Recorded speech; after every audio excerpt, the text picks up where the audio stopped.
Hello everybody and welcome back to the Fortress of Solitude. Today we're going to be talking about Action Comics issue 1086 by G. Willow Wilson, Gavin Guidry and Trish Mulville. Superman's tussle with Kilgore continues right here as the villain is revealed to be the one behind the attacks on the scientists and their research in trying to reverse the greenhouse effect on the Earth. Superman tells the villain that he didn't even know he was doing any of this, he just happened to be on his way up here, but Kilgore ran the numbers, knowing Superman would eventually come and try and stop him, since he always does. I really like when a villain takes into account Superman, like they know he will eventually come and try and stop them, and here we have Kilgore who's trying to enact his plan as quickly and efficiently as possible. Superman learns the robot that attacked him was covered in a special polymer that allowed it to hide from his X-ray vision, and again, Kilgore expected Superman to destroy it, since it allowed him to gather data on Superman's reaction speeds and how he fights, meaning he can now use that against the hero. The villain proves it by moving impossibly fast, smashing Superman across the ice fields. Superman going up against Kilgore is great since even Superman says in the issue Kilgore is smart, something usually Superman doesn't have to deal with when fighting a big giant robot. It's always kind of a dumb, thing used as fodder for him to kind of just smash up and not worry about killing someone. So here he has to change tactics because this is a villain who is a sentient being and not some just mindless automaton. Superman tells the villain he's quick to learn as well, charging Kilgore, but the villain is able to grab the Man of Steel and toss him high into the sky. Things get interesting as Kilgore is well aware that they are at a stalemate and actually offers Superman a chance to join him, since the world is nothing but wasted resources and the melting of the ice caps will soon open whole new avenues of trade for the nations of the world. He claims Superman is standing in the way of progress all because of his sentimentality. I really like when a join me trope is put into play, especially in a Superman book, since it gives a writer a chance to explore the hero-villain dynamic and how often Superman's villains are dark mirrors of himself.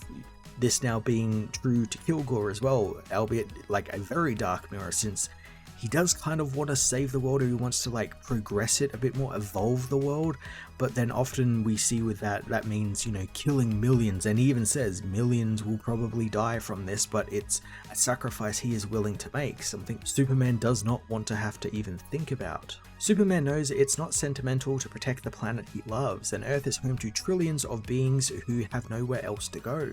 Kilgore, however, thinks the hero fears the world that is to come, one where Superman is just a very small, irrelevant idea, and he's outdated. Kilgore decides to show Superman his future, cracking the ice around him and unleashing a group of cyborg orcas, which begin to head to the nearby research facility. I've been loving the use of cyborg animals and Superman having to fight them through this story, and we've gotten only a couple with the cyborg polar bears and nice cyborg orcas, but I kinda like the idea that Kilgore is using endangered species against the polar bears and now the orcas.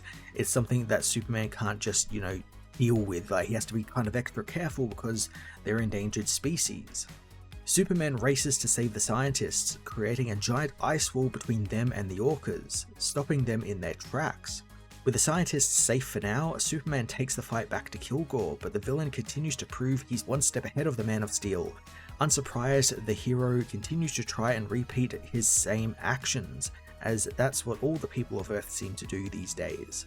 Superman, however, wanted the villain to catch him since he needed to get nice and close to unleash a targeted beam of his heat vision into his chest, right into Kilgore's central circuitry. Superman reveals that he got a good look at Kilgore's upgrades and found that he could see through that special polymer that hid the robot from before once he knows it's there and right in front of him. Superman using his own villain's tricks against him is a classic tactic, and one I love every time it's presented in an issue, since the villain always lets their arrogance get the better of them right there at the end. They can't help but gloat or reveal something very pertinent about their mission. It is absolutely a cliche, but it's a really fun one. Kilgore doesn't think this changes anything, since the ice will still melt, the waters will rise, and Superman will still be on the losing side. This is quite interesting because, yeah, he's completely right. The ice caps will melt, the waters will rise, and yeah, the hero has no power to stop that. He can try, but it will just be, for nothing, because it will eventually just still happen. He's just prolonging the inevitable. Superman assures the villain that he'll be right there between him and the Innocents to stop him every single time. Kilgore tries to goad Superman into killing him now that he's been defeated, but Clark doesn't take the bait, of course, telling Kilgore that when you're stronger than your enemies, it doesn't take any courage to kill them, it takes courage to let them live. Superman decides to give Kilgore a long time out, tossing the villain into low orbit until he can be picked up and taken to a proper prison.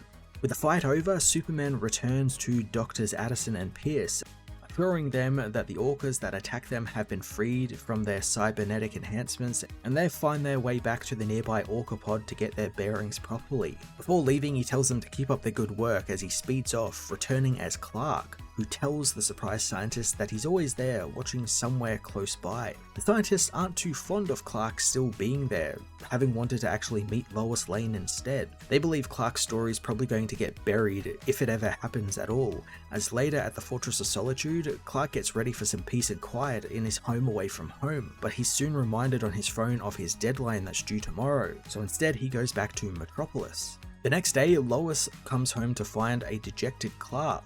She asks what's wrong, and Clark reveals that what happened in the Arctic with Kilgore and how there are people out there who will start taking advantage of things he can't stop or fight, and it's making him feel a little useless. Lois tells him to let her and the others help him fight since he's not in this alone, and she wants to start with the story, offering to help Clark write it and they can share the byline.